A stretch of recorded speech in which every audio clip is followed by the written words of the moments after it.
para jamaah biasanya ada karpet, kita bisa duduk.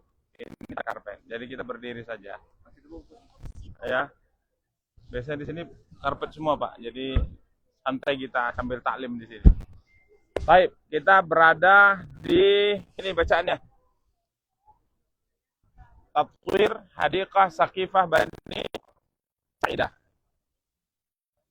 Nah, jadi ini adalah dulunya dikenal dengan nama Saqifah Bani Sa'idah.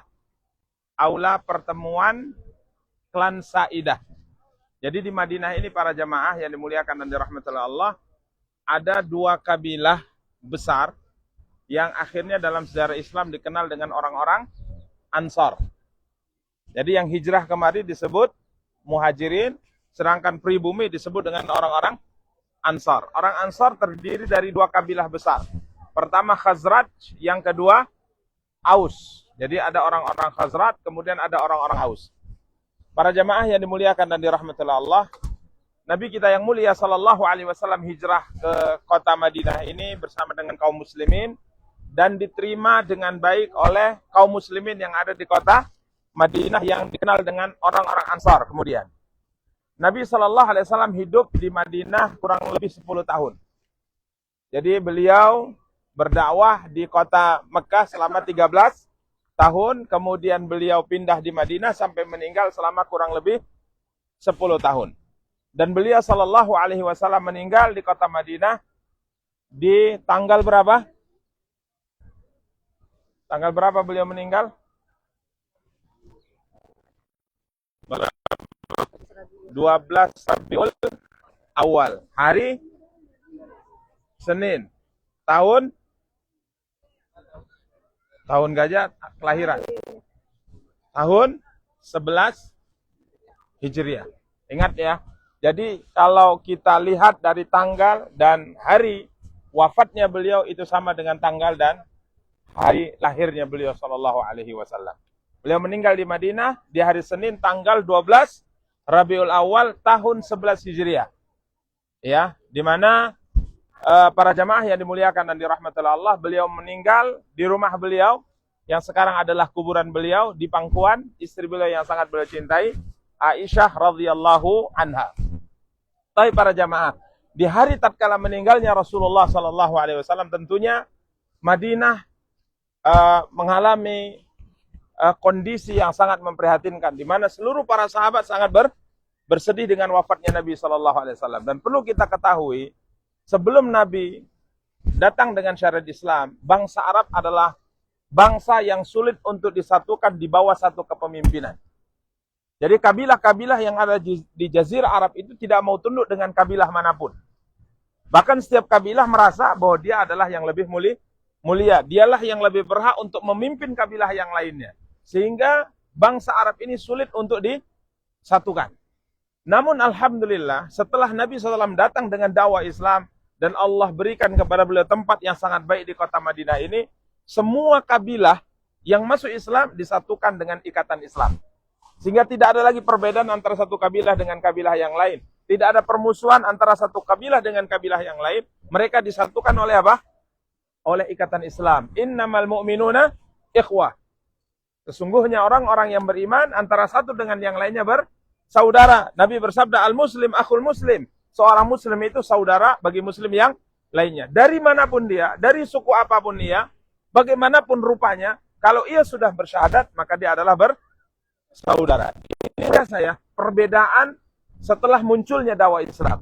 Karenanya tatkala Nabi SAW wafat, para sahabat khawatir sekali masa jahiliyah dahulu akan kembali lagi. Sehingga yang terjadi adalah permusuhan antara sesama kabilah, terjadi pertengkaran antara sama kabilah. Sehingga kala itu para sahabat berpikir jangan sampai dengan meninggalnya pemimpin kaum muslimin Rasulullah kembali lagi seperti masa jahiliyah.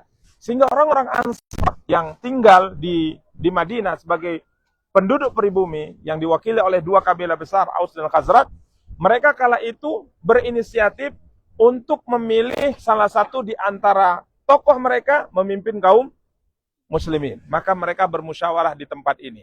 Ini aula perkumpulan salah satu di antara kabilah mereka yang terkenal, kabilah Sa'idah. Pimpinannya adalah Sa'ad bin Ubadah radhiyallahu ta'ala anhu. Mereka kumpul di sini bermusyawarah, bermufakat untuk mengangkat salah satu di antara pimpinan mereka menjadi pengganti Rasulullah SAW. Kala itu informasi perkumpulan mereka sampai di Abu Bakar, Umar, dan Abu Ubaidah bin Jarrah. 3 orang sahabat terkemuka dari orang-orang muhajirin. Abu Bakar, Umar bin Khattab, dan Abu Ubaidah Amir ibnul Jarrah. Maka mereka pun berangkat kemari. Mereka tidak ingin orang-orang Ansar ini sepihak mengangkat pimpinan pengganti Rasulullah, sedangkan yang lainnya tidak sepakat. Ini malah akan memunculkan perpecahan. Karenanya Abu Bakar datang kemari. Walaupun beliau sendiri sebenarnya sudah diingatkan oleh beberapa orang Ansar, tak usah datang ke sana, karena nanti yang terjadi adalah ribut. Karena mereka sudah sepakat mengangkat Sa'ad bin Ubadah. Tapi Abu Bakar mengatakan, tidak, saya harus datang ke sana untuk memberi masukan dan berbicara dengan teman-teman Ansar. Sampailah di sini 3 orang sahabat terkemuka ini, dan kala itu Umar bin Khattab ingin membantah orasi mereka.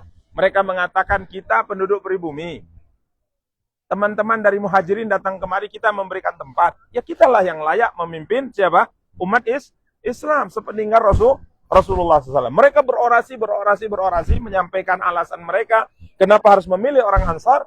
Tapi subhanallah, kala itu Umar bin Khattab sudah tidak sabar.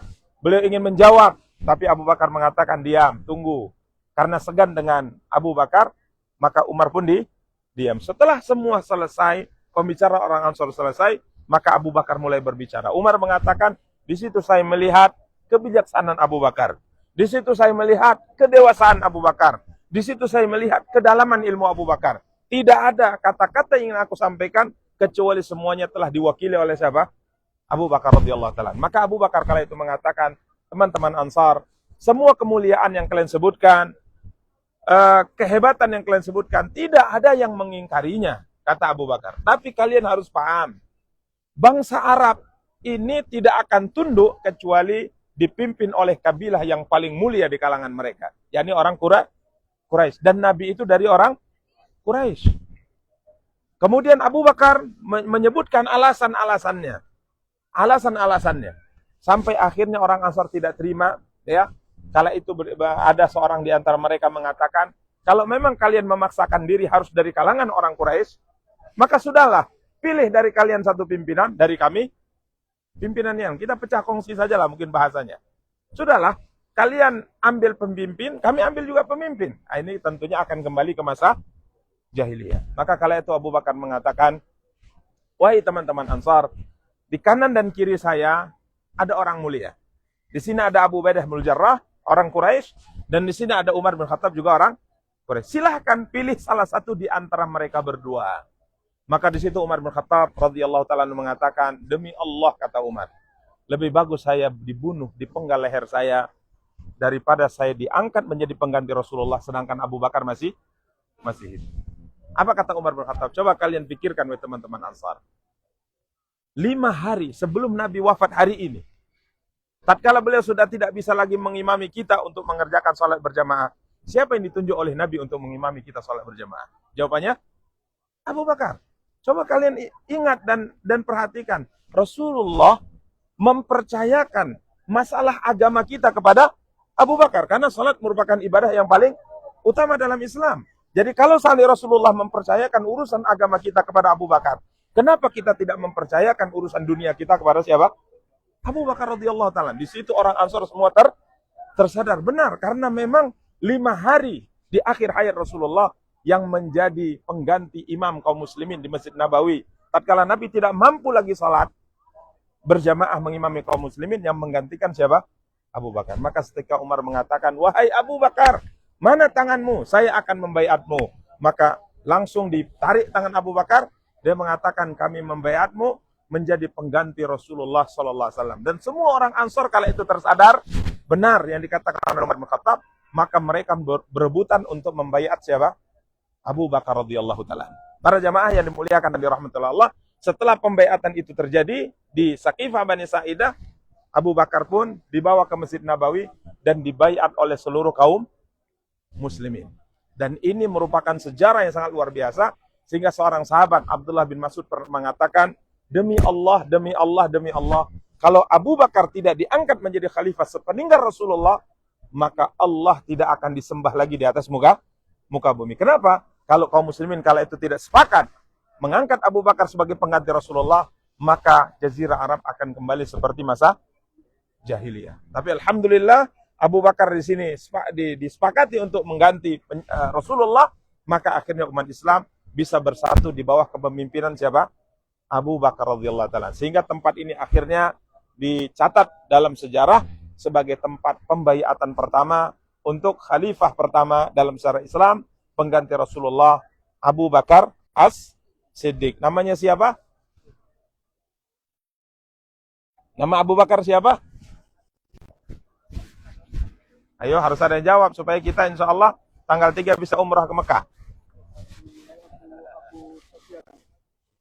Tidak. Siapa namanya? Nama bapaknya. Nama beliau adalah Abdullah bin Abi Quhafah. Atau Abu Quhafah itu kunyah juga, nama bapaknya Utsman radhiyallahu taala. Jadi ayahnya itu masuk Islam di penaklukan kota Mekah, rambutnya sudah beruban semuanya, putih semuanya. Maka Nabi kala itu mengatakan, jannib, ghayir. Coba rambutnya itu disemir, tapi jangan semir warna hitam. Jauh hitam. Karena kalau disemir hitam, mungkin kita-kita yang sudah tua kadang lupa. Karena uban itu apa? Uban itu apa? Satu sisi cahaya dan itu juga peringatan. Karenanya dalam Al-Quran disebutkan, penduduk neraka dari kalangan orang kafir meminta kepada Allah untuk diberikan kesempatan hidup kembali di atas muka bumi. Kami berjanji ya Tuhan kami, kalau kami dikembalikan ke muka bumi, kami tidak akan mengulang perbuatan kami dahulu. Maka Allah SWT berfirman menjawab permintaan mereka, awalam nu'ammirkum ma yatadzakkaru fihi man tadzakkara wa ja'akumun nadhir fadzuqu fama lidzalimina min nasir. Allah berkata pada orang-orang kafir, bukankah waktu di dunia kami telah berikan kepada kamu kesempatan umur, yang mana umur itu cukup sebenarnya untuk diambil peringatan bagi orang yang mau mengambil peringatan, dan saat itu juga telah datang kepadamu peringatan. Yang dimaksud dengan peringatan, kata sebagian para ulama di tafsir, peringatan itu adalah uban. Karenanya kalau rambut kita sudah ada uban walaupun satu, apalagi banyak, berarti kita sudah diberi peringatan oleh Allah SWT. Biasanya umur 40 sudah mulai tumbuh uban, ya, tumbuh uban. Berarti kalau dihitung dengan umur Nabi SAW yang 60 tahun, berarti kalau 40 tinggal berapa? Tinggal 20 tahun. Berpacu dengan waktu. Berpacu dengan waktu. Karenanya hari ini kita umrah, hari ini kita ke Madinah untuk menambah amal ibadah kita agar nanti kita kembali di sisi Allah dengan membawa amal yang sangat banyak, di antaranya umrah di bulan Ramadan. Itu tujuan hidup kita. Itu tujuan hidup kita. Kita diciptakan bukan untuk kekal di dunia, tapi kita diciptakan untuk hidup kekal di akhirat di dalam surga Allah Subhanahu wa taala insyaallah. Amin amin ya rabbal alamin. Demikian para jamaah terkait dengan penjelasan sejarah Saqifah Bani Sa'idah. Ada pertanyaan? Kalau tidak, kita akan bergerak menuju masjid untuk bersiap-siap mengerjakan sholat maghrib. Ada pertanyaan? Pas ya. Nah, nanti baru ada pertanyaan ya, insyaallah. Para jamaah jangan segan-segan, kalau ada pertanyaan silahkan ditanyakan ke kita, karena kebersamaan kita insyaallah masih panjang ya. Jadi jangan ditunda-tunda. Kalau ada pertanyaan, mungkin ada mau konsultasi, kita persilahkan. Karena kalau ditahan-tahan, ditanya-tanya nanti-nanti, ya insyaallah akan lupa. Demikian para jamaah yang dapat kita sampaikan. Selanjutnya kita akan persiapan untuk mengerjakan salat maghrib berjamaah. Kita cukupkan. Wassallallahu ala nabiyina Muhammad wa ala alihi wa sahbihi wa tabi'in. Wassalamualaikum warahmatullahi wabarakatuh.